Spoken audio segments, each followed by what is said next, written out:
Estela, Ana Cecilia, Diosa, Liliana, Días, bendiciones. gracias, buenos días. Bueno, ya estamos conectados. Em, Reciban todos ustedes un cordial saludo. Bueno, antes de iniciar con la actividad planificada para el día de hoy, quiero felicitar a aquellos participantes que han enviado las actividades número uno y las actividades número dos. Inclusive, ya vi que Jessica trabajó con la última actividad que consiste en participar en el foro después de haber elaborado un cuadro sinóptico. Entonces, bueno, considero que de acá hasta Dios mediante culminamos esta eh, unidad curricular el 30, perdón, el 20 de abril, sí, 2022. De todas formas, pues yo a través del grupo del WhatsApp les comunico si la coordinación del posgrado extendió una semana más. Me permito compartir pantalla para trabajar la actividad del día de hoy que corresponde a esos conceptos, algunas definiciones que tengan que ver con los modelos, eh, con los modelos de enseñanza, con los modelos de estudio, con los modelos de nosotros como docentes trabajamos en ese proceso de enseñanza. Entonces, bueno, antes de iniciar con los diferentes tipos de modelos fundamentados, por supuesto, en algunos autores, quería compartir con ustedes algunos conceptos relacionados con lo que nosotros denominamos o lo que se denomina, de acuerdo con la revisión de la literatura, un modelo educativo. Cuando nosotros hacemos referencia a algún modelo, inmediatamente viene a nuestra memoria lo relacionado con un patrón, ¿sí? Con patrones que en este caso, en el ámbito educativo, pues está relacionado con esos esquemas que nosotros utilizamos como estrategia en esos procesos de enseñanza y que hacemos un híbrido o una combinación de las diferentes teorías, de los diferentes elementos que aporta cada uno de todos esos filósofos, psicólogos que han considerado y que han trabajado un modelo pedagógico tradicional, un modelo pedagógico constructivista, un modelo pedagógico romántico, un modelo pedagógico socioconstructivista. Entonces es un híbrido. Pero en líneas generales, ¿qué es un modelo ya ubicado en el ámbito educativo? Un modelo ya ubicado en el ámbito educativo no es más sino una compilación o una recopilación o una síntesis de diferentes teorías o enfoques pedagógicos que nos permite a nosotros como docentes orientarnos. ¿Para qué? Para realizar elaboración de los programas instruccionales, de los programas educativos e ir sistematizando en los procesos de enseñanza y aprendizaje cuando nosotros vamos a planificar de acuerdo con cualquier unidad curricular en cualquier nivel y sistema educativo. Entonces, pues los modelos educativos hoy día a nivel universitario, varias instituciones se trabajan con el enfoque por competencias o modelo por competencia, otras instituciones trabajan un híbrido entre modelos por competencias o modelos constructivistas o también entre modelos tradicional, modelo constructivista y modelos por competencia.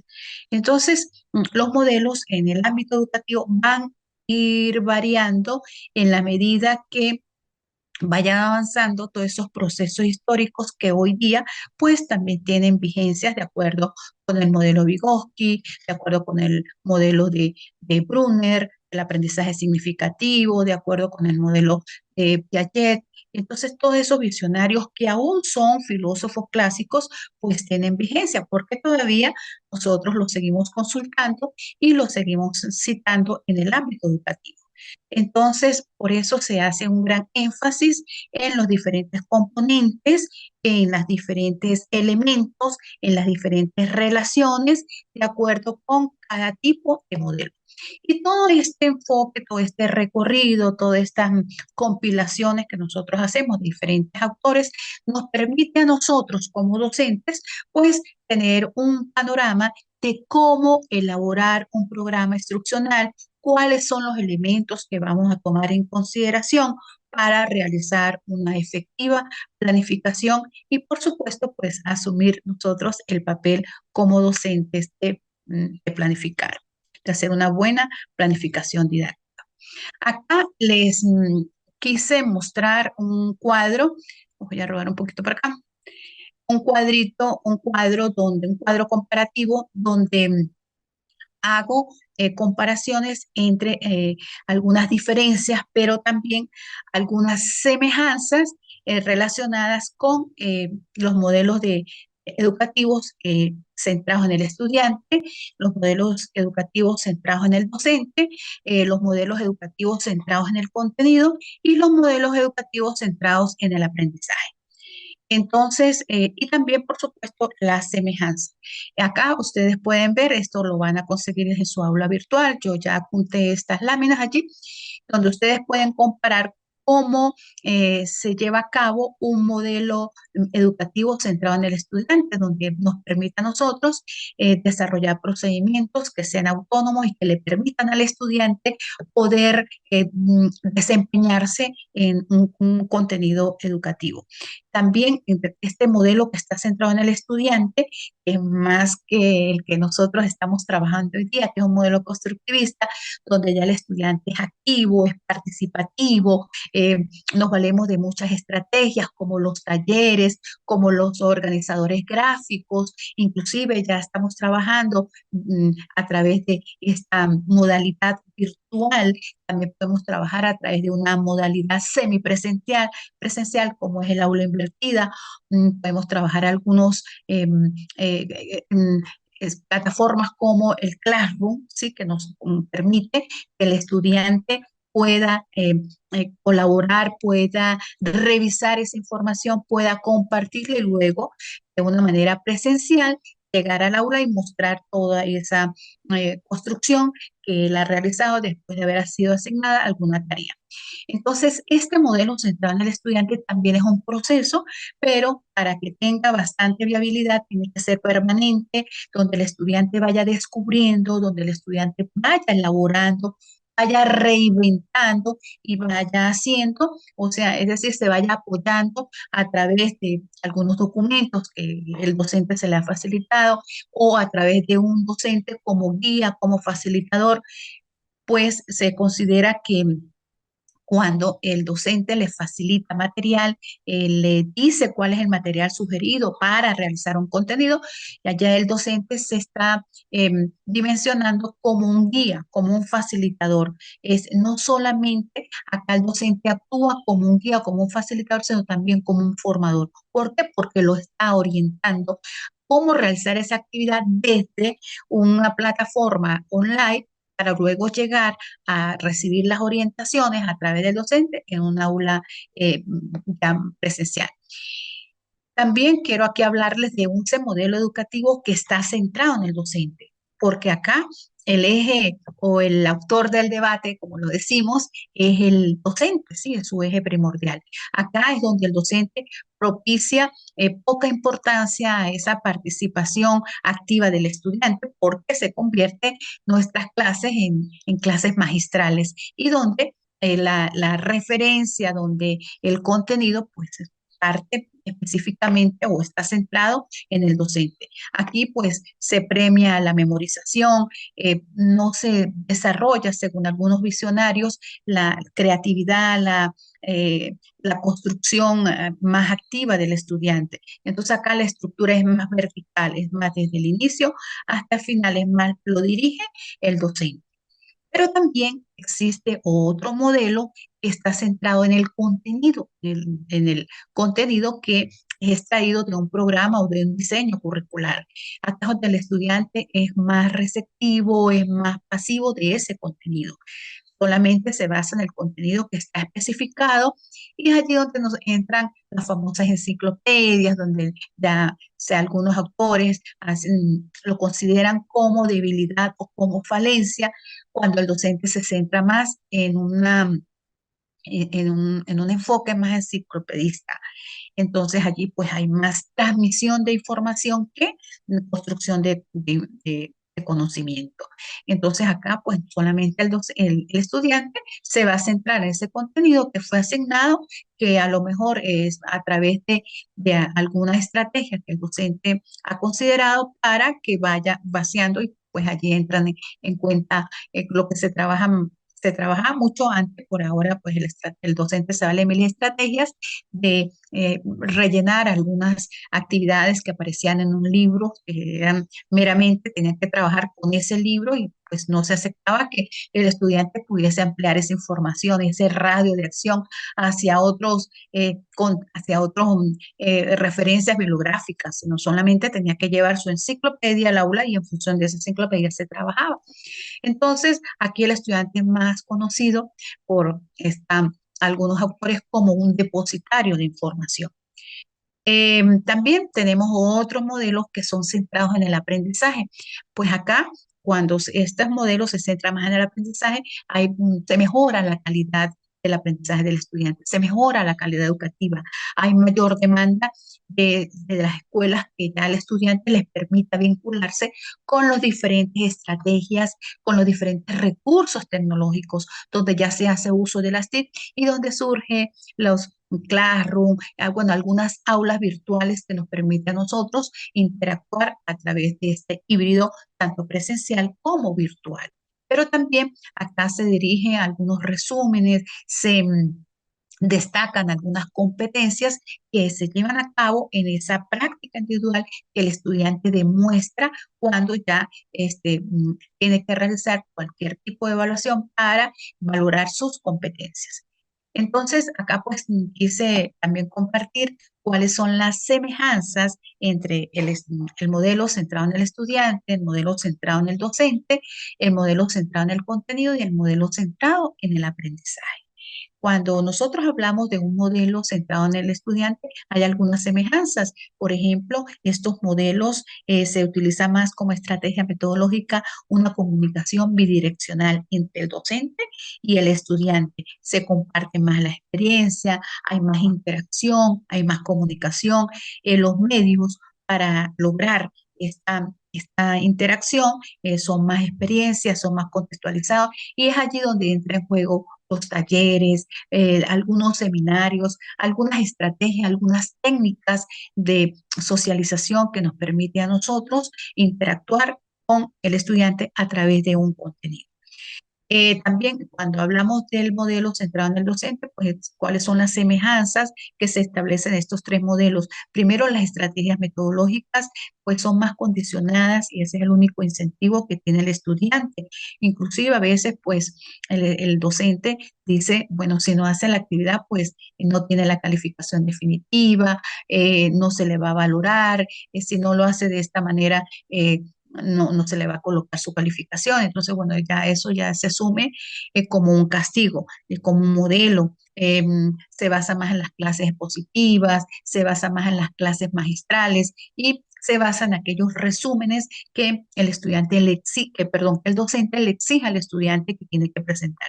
Entonces, los medios para este modelo no es más sino el contenido y ese entrenamiento que se da entre el docente y el estudiante. No se amplía ninguna estrategia para motivar al estudiante y, por supuesto, pues promover un aprendizaje más significativo en el estudiante. En cuanto al modelo centrado en el contenido, ¿cuáles son las semejanzas en estos cuatro modelos que le he presentado? Acá pues se utilizan como estrategia metodológica más la comunicación unidireccional, solamente entre el docente y el estudiante. Y el discurso pues es más oral y es más memorístico. Y aquí los medios para lograr que se logre un aprendizaje se refiere más que todo a la transmisión de conocimiento. Yo explico, yo muestro, yo hago y el estudiante escribe, aprende y centra su atención. Pero también, ¿cuáles son las diferencias con el otro modelo centrado en el aprendizaje? Acá también se utilizan como estrategia metodológica algunas actividades interdisciplinarias que tengan que ver con otras disciplinas, que tengan que ver con proyectos, que tengan que ver con algunas evaluaciones. Y acá los medios para lograr un aprendizaje son las competencias que demuestra el aprendizaje ya al finalizar esta actividad o este contenido o esta asignatura.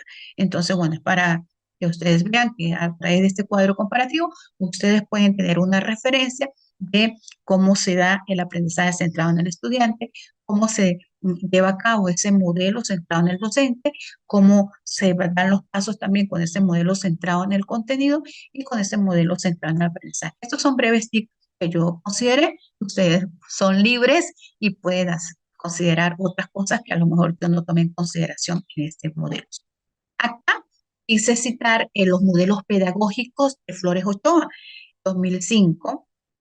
Él nos habla de los diferentes modelos que él ha venido trabajando, como es el modelo romántico, el modelo conductista, el modelo social, el modelo cognitivo y el modelo pedagógico de desarrollo social.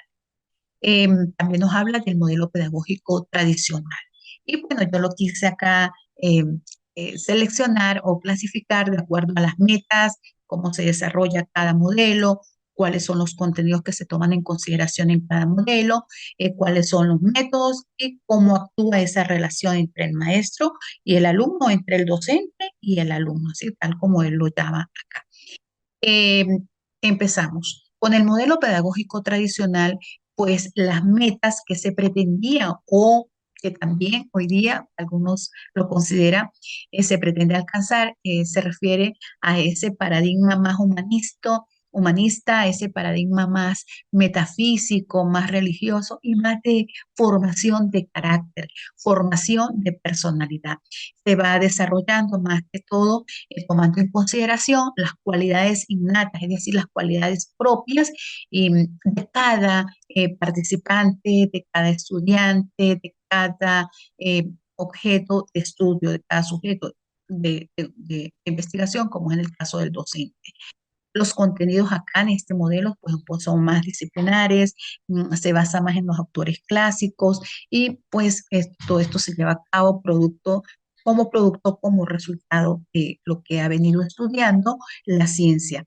El método, pues en este modelo pedagógico tradicional es más transmisionista, es más de imitación, es más de ejercicio y es más de repetición.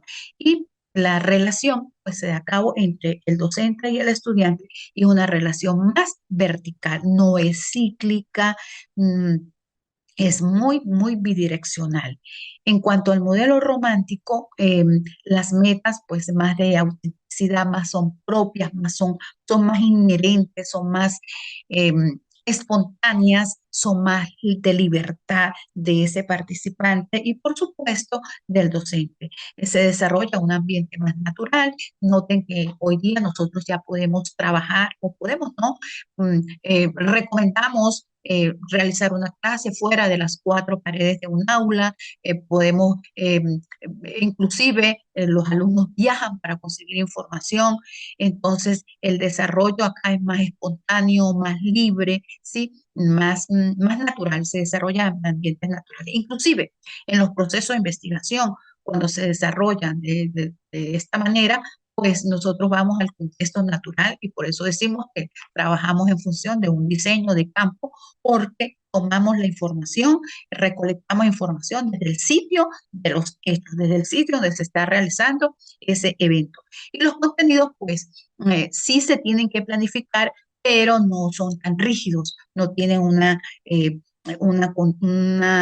programación muy vertical, sino es más amplia. Y los métodos, pues, se trata más que todo de suprimir obstáculos, de hacer inferencias, de reconocer todas esas competencias que se pretenden alcanzar para promover un aprendizaje significativo. Y la relación entre el docente y el estudiante es más de auxiliar, sí, más de aportes, es más de ser un guiador. En cuanto al modelo conductista, pues acá se pretende como meta moldear esa conducta que sea productiva y se va dando o se va a medida que se vaya acumulando el aprendizaje. Los contenidos aquí son más técnicos, son más basados en códigos, de acuerdo con las destrezas y de acuerdo con las habilidades que manifiesta el estudiante en esos procesos de enseñanza y aprendizaje. Por supuesto, pues acá el método más de fijación, es más de refuerzo, es más de control. Y la relación que se da entre el docente y el estudiante, pues es más intermediaria, es más de ejecución. Con respecto al modelo social, que es lo que está hoy día en boga, pues las metas es de llevar a un desarrollo pleno del estudiante, es donde también se introduce la palabra holística, eh, integral del ser, del hacer, del conocer de ese estudiante que es participativo en una comunidad educativa. Por supuesto, el desarrollo acá de todo este modelo es más progresivo, es más impulsado y bueno, se basa en el aprendizaje de la ciencia más, eh, más transdisciplinar. Los contenidos acá pues es más ambicioso, abarca contenido científico, es más polifacético, es más politécnico y los métodos pues son variados, cada quien aprende de acuerdo con su propia formación y de acuerdo con su propia condición, de acuerdo a sus características psicosociales que trae el estudiante. Y acá la relación entre el maestro y estudiante es más bidireccional. El estudiante participa, el docente participa, entonces hay como una bidireccional. De acuerdo con el modelo cognitivo de este autor, pues las metas acá más el acceso va más hacia los niveles superiores, es más el desarrollo intelectual y por eso nosotros decimos, bueno, ahora hoy día los discípulos superan al maestro porque inclusive los estudiantes a veces dominan contenidos que el docente más bien aprendemos en ese compartir de saberes de los estudiantes.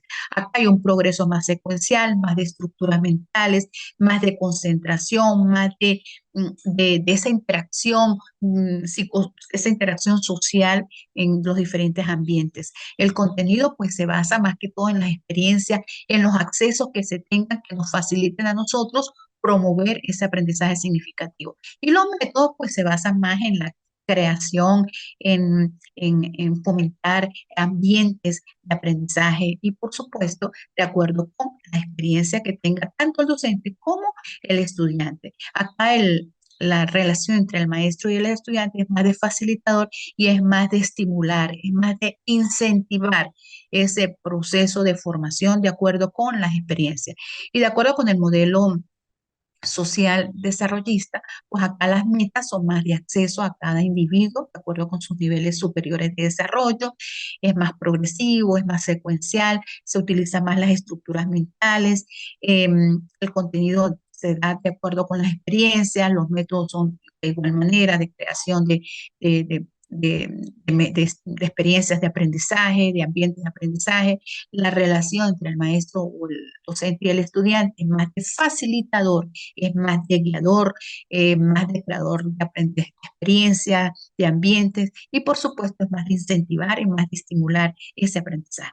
Y estos son los modelos de los que nos habla Flores Ochoa. Por supuesto que ustedes van a conseguir también otros modelos de formación, como están los de Pérez Gómez y otros modelos que algunos autores también han considerado de acuerdo con la revisión de la literatura. Y bueno, considero importante compartir con ustedes estos modelos que ya nosotros hoy día lo que hacemos es un híbrido y una combinación. Ya no somos tan tradicionales, ya no somos tan conductistas, ya no somos tan cognitivos, sino que hacemos una mezcla de todos estos convenios. Por lo tanto, en mi caso, pues yo no tengo un modelo definido para yo presentar mi información, sino ya uno se muestra como un híbrido, ya es más amplio, ya uno apoya al estudiante, comparte saberes con el estudiante, aprendemos, tanto el estudiante aprende de nosotros como nosotros aprendemos de los estudiantes. Entonces ya es más un híbrido. Y acá, por supuesto, pues les presento una lámina un poco, que ustedes la van a ver un poco llena, pero quise establecerles algunos métodos de enseñanza y aprendizaje, como está el aprendizaje basado en problemas, ¿sí? Donde se surge un problema de investigación y los alumnos participan constantemente, donde está el aprendizaje basado en proyectos, que bueno, ya eso se convierte hoy día en una estrategia de planificación del docente, donde se hace un proyecto con miras a detectar un problema y luego pues a buscarle solución. Ya podemos hablar de un método de casos, donde nosotros hacemos una descripción concreta de un caso específico, lo abordamos preguntamos, aquí los estudiantes hacen su participación, definen los problemas y llegan, por supuesto, a sus propias conclusiones. Entonces, en función de todos estos métodos de enseñanza y aprendizaje, basado en problemas, basado en proyectos, basado en estudios de casos, bueno, cualquier combinación que ustedes tengan a bien hacer, que sean con técnicas muy participativas, que se puedan inferir, que se puedan hacer analogías, que se puedan hacer demostraciones, que ustedes puedan utilizar los organizadores gráficos como los mapas conceptuales. ¿Para qué? Para ir fomentando, para ir favoreciendo todas estas actividades formativas que nosotros llevamos a cabo a través de hoy día, como lo hablamos, un aprendizaje más colaborativo, donde todos participamos y colaboramos, y a través de algunas dinámicas de grupo. Y allí en esas dinámicas de grupo, bueno, están los simposios, los foros, las simulaciones, el método brainstorming, que es el cuchicheo de ideas. Entonces, Em, acá pues también les quiero señalar algunos procesos que se llevan a cabo para orientar el proceso de nosotros de enseñanza desde alguna postura, de acuerdo con el diseño y el desarrollo de actividades. Entonces, primero que nada, ¿qué nos interesa a nosotros cuando vamos a promover actividades significativas en los estudiantes? Primero, la necesidad del saber. ¿Sí? ¿Cómo lo vamos a hacer? ¿Qué vamos a hacer y para qué lo vamos a hacer? Luego, el autoconcepto que se maneja en el estudiante, ese bagaje de información que trae el estudiante en función de sus conocimientos previos y cómo nosotros vamos a hilar esos conocimientos con los nuevos conocimientos para construir un nuevo contenido o un nuevo conocimiento. También tenemos que tener en consideración el papel de la experiencia de los estudiantes, con qué cuenta, cuáles son sus experiencias enriquecedoras, qué se deben considerar en ese momento de nosotros iniciar un contenido, qué es lo que queremos nosotros como docentes que el estudiante aprenda para promover ese aprendizaje que realmente le dé sentido y significado a la vida, cuál es la disposición que nosotros incentivamos para que el estudiante aprenda, para que el estudiante desarrolle todas esas competencias, todas esas habilidades y que se encuentre también en un ambiente de aprendizaje óptimo para poder nosotros decir que hemos hecho o hemos construido un conocimiento de calidad. También tenemos que orientar de una manera más amplia el aprendizaje, así como vamos nosotros a orientar ese aprendizaje centrado tanto en el adulto como en los jóvenes, qué es lo que nosotros les vamos a recomendar, qué es lo que nosotros vemos que realmente eso tenga su utilidad. Y el otro aspecto importantísimo, que bueno, yo lo considero, que es la motivación. ¿Sí? ¿Por qué? Porque la motivación, considero yo como persona, que es un elemento clave para el éxito del aprendizaje tanto del adulto como de los niños, niñas y adolescentes, esas motivaciones externas que nos permiten a nosotros que el estudiante se enamore del contenido, que nos permite a nosotros que el estudiante incremente su capacidad de aprendizaje y también el incentivo de nosotros también para como docentes, como lo es hoy día que en todos los países de Latinoamérica, que es el salario, los factores que tengan mayor duración, tanto internas como externas, esa satisfacción laboral que nos lleva a nosotros a sentirnos muy bien en nuestros ambientes de trabajo. También como factor influye mucho la autoestima de nosotros como docentes y por supuesto, si tenemos buenos salarios, si tenemos buena autoestima, pues generamos una calidad de educación y podemos tener una calidad de vida. Entonces, todos estos aspectos que tenemos que tener en consideración nos permiten a nosotros trabajar en un enfoque más centrado tanto en el estudiante como en ese modelo más andragógico, más de motivador al adulto y generar un proceso educativo que sea más significativo y que le dé sentido a lo que se aprende. ¿Para qué? Para alcanzar pues mejores resultados. Acá en esta siguiente lámina, pues hablo un poquito de lo que es la didáctica, ¿sí? Que de acuerdo con el diccionario, pues es esa manera bonita, ese arte de enseñar donde nosotros le colocamos algunos recursos, algunas tácticas, algunas ideas, algunos aportes que nos ayuda como docentes el aprender a aprender. Y acá, pues bueno, les cito algunos conceptos de lo que refiere, por ejemplo, Ernesto Iturralde sobre andragogía, que no es más, según este autor, el diseñar lineamientos de metodología, de didácticas que son actuales, que sean adecuados, que sean apropiados en los procesos de enseñanza y aprendizaje del adulto. Recuerda que nosotros como docentes tenemos tres aspectos que no podemos perder de vista, como es la parte cognitiva de conocimiento, como es la parte afectiva de brindar al adulto, a los niños, a los jóvenes y adolescentes, y como es la parte volitiva, es decir, la voluntad que nosotros tenemos, estamos dispuestos para, dispuestos para construir conocimientos en un aula de clase o también fuera del aula de clase. Entonces, noten ustedes que la didáctica, aparte de ser un arte de enseñar, aparte de ser un conjunto de tácticas, de recursos, de técnicas, también tenemos que tener un abordaje conceptual que nos permita a nosotros como docentes evidenciar algunos enfoques, algunas perspectivas de enseñanza que se adopten desde diferentes áreas para que para trabajar en cuanto a la formación de la personalidad del adulto. Esto relacionándolo con la parte de la andragogía. Entonces, la tarea de nosotros como docentes no es solamente enseñar, aprender, sino también la tarea de nosotros como docentes es formar, formar tanto a los adultos y como a los jóvenes, ¿sí? ¿A qué? A aprender, a aprender. Como bien lo dice Clipper, el ser el aprender significa provocar, provocar cambios, pero esos cambios no son espontáneos, sino que, y del momento, sino que esos cambios sean permanentes y que nos permita a nosotros, pues, moldear las conductas, el desempeño, el desenvolvimiento que se produce en una práctica pedagógica de nosotros dentro del aula.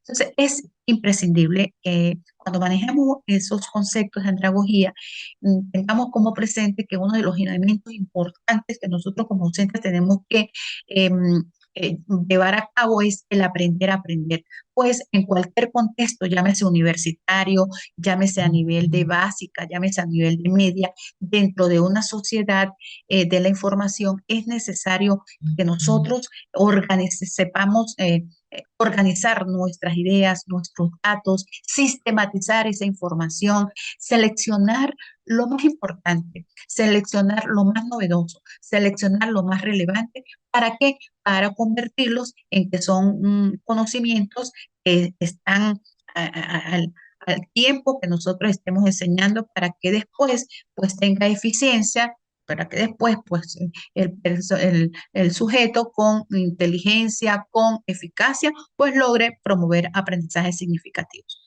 Entonces, como parte de nuestra didáctica como docente, ¿qué tenemos que hacer? Tenemos, en primer lugar, que elaborar recursos, recursos didácticos que nos permitan que cada, cada participante, cada estudiante lo elabore a su manera.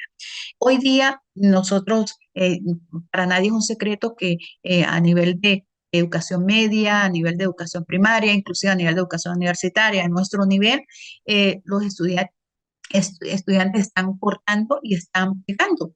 Entonces, ¿qué hacemos nosotros? Tenemos que utilizar diferentes estrategias. Tenemos que decirle, lea la información, pero ahora usted la va a sintetizar en un cuadro comparativo. Ahora usted la va a sintetizar en un mapa conceptual. Ahora usted la va a sintetizar en un mapa mental. Ahora usted la va a sintetizar en un cuadro sinóptico. ¿Con qué finalidad? Con la finalidad, después de que el estudiante ha vaciado esa información, ahora sí la va a leer, la va a releer, pero la va a simplificar. Entonces yo creo que, bueno, nosotros en este momento tenemos que desarrollar nuestras habilidades también. Tenemos que, aparte de evaluar los conocimientos, tenemos que precisar esa información y enseñar a nuestros estudiantes a que ellos tienen que sintetizar, aparte de comprender esa información, tienen que sintetizarla. ¿Y cómo hacemos? Proporcionándoles espacios para esa apropiación del conocimiento y que se convierta en esa expresión y en esa creación, pero con un aporte de nosotros. Tenemos que también enseñarles cuáles son esas estrategias. Entonces hay que mostrar estrategias. Y bueno, ahora con respecto a la conceptualización de andragogía, de acuerdo con la postura de Norlex, nos permite a nosotros conocer cuáles son los principios, cuáles son los procesos educativos que sean más pertinentes, de acuerdo con qué, de acuerdo con las necesidades de esos sujetos, de esos estudiantes, de acuerdo con las experiencias, de acuerdo con los intereses que requiere ese adulto, pero que sea necesario y que le permita adaptarse de acuerdo a todos estos modelos educativos que se utilizan en cuanto a las modalidades y sistemas educativos en cualquier país, sí, de acuerdo con estos principios andragógicos. Seleccionar cuáles son los principios, de acuerdo con ese proceso educativo, pero que sean pertinentes, de acuerdo con las características y necesidades y experiencias con ese adulto que nosotros estamos trabajando. Entonces, bueno, todo esto le da validez a la enseñanza. ¿Cuándo se le da validez a la enseñanza? Cuando el estudiante nota ese grado de evidencia de esa teoría que puede lograr interpretar, que puede lograr descifrar, pero que puede lograr apropiarse y aplicarla en su vida cotidiana, que no se le convierta en un bagaje más de información donde él solamente tenga que leer y llenar un cuestionario, no, sino que esa información él la pueda aplicar en cualquier contexto de su vida cotidiana. Entonces nosotros como docentes, cuando trabajamos la andragogía, ¿qué tenemos que hacer? Darle sentido a todas esas decisiones, tomar en cuenta a ese adulto, ¿sí? En los procesos de enseñanza y aprendizaje, ayudarlo, apoyarlo, a darle amplitud a ese tema, a oírlo de acuerdo con su experiencia, a ofrecerle también nuestra práctica y utilizar métodos que son más activos de acuerdo con la enseñanza que estemos recomendando. Eh, Surgen también hoy día las famosas estrategias de las tutorías, ¿sí? Que podemos orientar al docente en cualquier tiempo, en cualquier espacio. Lo que tenemos que tener es disposición. Entonces, bueno, cuando nosotros hablamos de andragogía, tenemos que mejorar esa manera de cómo ese estudiante está aprendiendo, que no dependa simplemente de la evaluación, sino que se deben dar cambios en la visión de ese aprendizaje, se debe generar muchas estrategias de enseñanza por parte del docente, igualito se tiene que planificar dentro del currículo de cada disciplina. ¿Para qué? Para que haya un buen desarrollo profesional, para que haya un buen liderazgo del profesor, para que haya una buena colaboración entre esa parte administrativa, de construcción de currículos, de diseños de planes, ¿sí? De acuerdo como lo han planificado algunas universidades, que permite apoyar, que permite integrar, que permite facilitar el proceso de aprendizaje en el estudiante. Y bueno, cuando nosotros hablamos de otro término como es la antropología, según Félix Andán, nos dice que la antropología no es más sino la ciencia y el arte de instruir y de educar, pero de una manera permanentemente al hombre, en cualquier proceso de desarrollo biológico, psicosocial de su vida natural, ecológica y, por supuesto, en su desenvolvimiento social. Entonces, también la andragogía refiere a esa parte de pedagogía del desarrollo del niño, de corregirlo, de no castigarlo, sino de ayudarlo, de apoyarlo, de facilitarle estrategias, de no hacerle una disciplina muy normada, sino más bien de darle, de apoyarlo, pues, de facilitarle estrategias para que se pueda incluir en un medio social. Entonces, donde acá nosotros más que dirigir la información, dirigir un aula de clase, dirigir un contenido, tenemos que convertirlo más en un facilitador y tenemos que promover más esa participación, que sea más activa, que sea más fundamentada en esas actitudes positivas que demuestran los estudiantes como participantes, como adultos. Entonces, nosotros como antropólogos, ¿qué tenemos que hacer? Planificar, tenemos que organizar las actividades educativas y que nuestro principal centro del debate en este momento sea el participante, sea el adulto, y que los participantes proyecten esas fuentes de recursos debido a todo ese cúmulo de experiencias.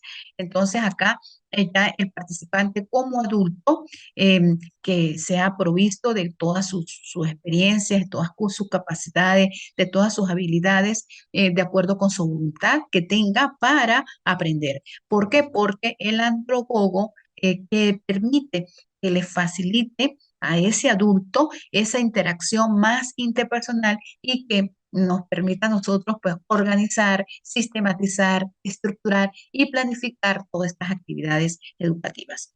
Y bueno, acá pues quería compartir una reflexión donde quería compartir esta reflexión donde siempre decimos que un educador no podrá enseñar nunca en forma verdadera si no hay una verdadera disposición y actitud a aprender. Es decir, una lámpara no puede encender otra lámpara si que no tenga encendida su propia llama. Entonces, este tipo de docente, pues por supuesto, es incapaz de estimular el crecimiento de esa persona. Bueno, estimados participantes, aparte de esta información, pues también, bueno, ya están regresando, ya regresó Ana Cecilia, ya regresó Liliana, entonces, bueno, por los demás, si tienen a bien incorporarse, pues también quería compartir con ustedes una información que pues la teníamos para la próxima la clase del día de hoy, pero visto que hubo una modificación por la falla del fluido eléctrico, pues yo la quiero compartir el día de hoy. Es una información muy breve para que ustedes ya empiecen a participar en el foro, ¿sí? Recuerden que en el foro ustedes van a participar diciendo con cuál modelo educativo ustedes se identifican. Después de haber buscado, hecho una búsqueda minuciosa por la web sobre 3 estrategias de enseñanza por proceso y 3 estrategias de enseñanza de una manera secuencial. Después que ustedes las hayan seleccionado, pues allí van a decir con cuál de esas ustedes se identifican. Entonces, bueno, quería mostrarles cuál es, cuáles los aspectos que se pueden relacionar y que se vinculan más en estas secuencias de acciones de un ciclo de aprendizaje, ¿sí? En primer lugar, pues nosotros tenemos que tener un cuestionamiento, el saber con qué contamos, cuál es la situación actual, cuál es ese estado de necesidad que nos permita a nosotros interactuar con un grupo de estudiantes, interactuar con un grupo de adultos. ¿Para qué? Para nosotros realizar un análisis y establecer como un doble vínculo entre el estudiante y nosotros como docentes. ¿Para qué? Para seguir avanzando y para ir construyendo cosas nuevas que nos permitan a nosotros examinar, que nos permita a nosotros estructurar otro nuevo modelo que yo diga, bueno, yo lo voy a hacer de esta manera, no voy a ser tan tradicional, sino voy a hacer un modelo más constructivista, o sea, que me permita a mí implementar un nuevo modelo, pero sobre todo con esas resistencias que tenemos nosotros hoy día a ese cambio, a esa reflexión sobre ese proceso de formación, sobre ese proceso que se lleva a cabo en los procesos de enseñanza. Bueno, si no hay más participación, de verdad les deseo a todos muchísimas gracias por la participación, por la asistencia en el día de hoy y que tengan todos ustedes un feliz fin de semana. A través del chat nos comunicamos por cualquier eh, dificultad que ustedes consideren. Bueno, entonces para eso pues tenemos el grupo del WhatsApp. Si no, pues al privado ustedes también me escriben que yo con mucho gusto los atenderé. Feliz fin de semana. Muchísimas gracias por la atención prestada.